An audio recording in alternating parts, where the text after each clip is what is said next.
as we welcome in our pal, Joe Convertino Jr. from CH Insurance for our Cup of Joe this week. Joe, good morning. How are you? Good morning, Gomez and Lisa. I had to fill my coffee before the call. It's a Cup of Joe. And I know this midwinter break for a lot of people, Joe, and schools are out, and a lot of people doing their travel. And I know you were out and about, and I think I had seen online you went to the Chubb Classic tournament?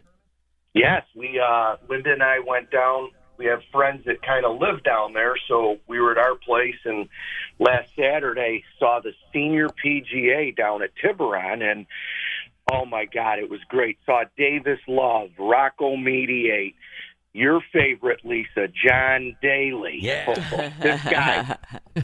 This guy is, Santa Claus, drinking Coke, smoking cigarettes. But boy, can he hit the golf ball.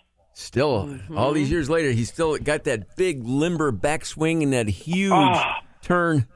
Does he still have like a big belly, John Daly? Yeah. He does.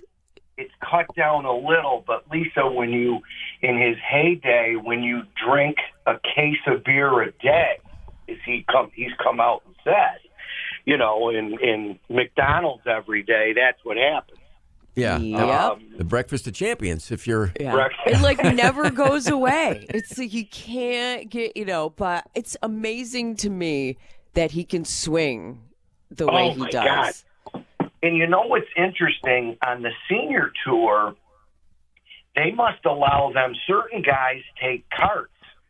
So he had a cart. Other guys were walking. Other guys were in a cart. The caddy was walking. I guess they're older, right, Gomez? They're my age. They're exactly.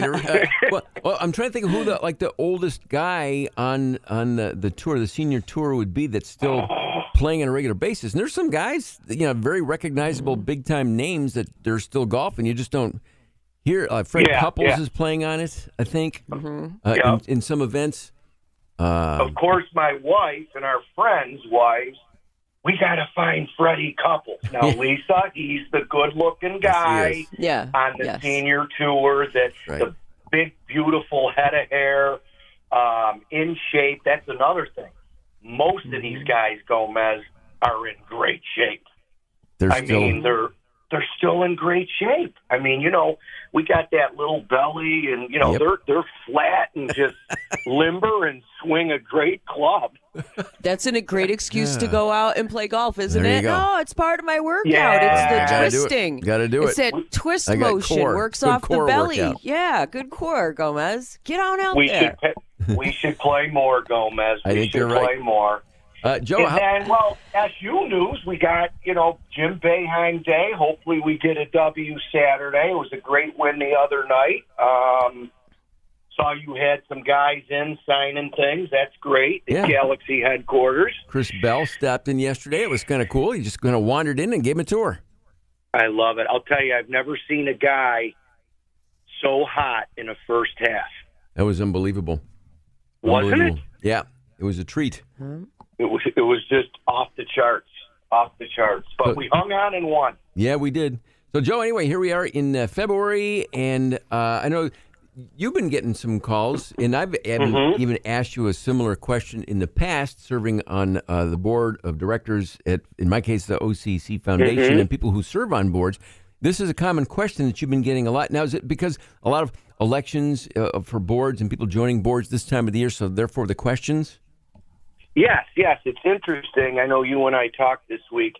We've had a few inquiries of, clients of ours, whether they're personal or business, are, they're helping out at, religious affiliations, churches, they're starting Little League programs, they're serving on nonprofits. And what's happening is people are like, hey, Joe, does my homeowner's insurance cover me in things that we do regarding, serving on a board? And I said, no. They think their personal liability helps them, and it doesn't, because it excludes types of business affiliation. So there's a term out there called D&O insurance, not BO, D&O. And it stands for directors and officers. And I would just suggest any of your listeners or our listeners, if they're serving on boards, helping in their community, it's very inexpensive insurance, and it protects you personally if something were to happen against the association. You hear a lot of things, guys, like embezzlement, wrong decisions, things of that nature, and they come back to the board members. So that's where D&O would help. And probably, Lisa, you're, with realtors and associations, that if you're doing that stuff, the question you got to ask is, do you have directors and officers insurance? And most do. Most do. But you want to make sure you're protected if our listeners serve on a board.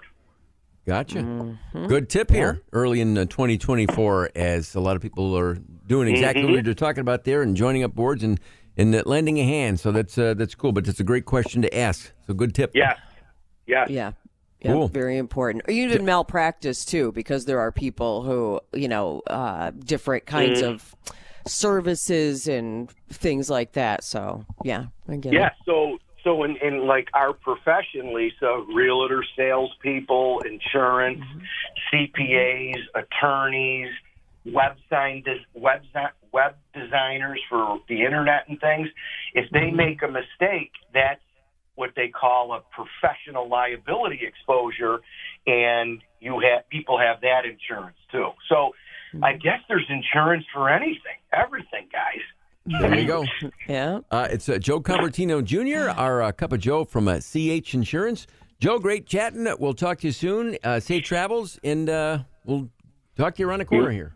You got it, buddy. And the next time we talk, it will be March Madness. Oh, yeah. That's right. Just 2 weeks away.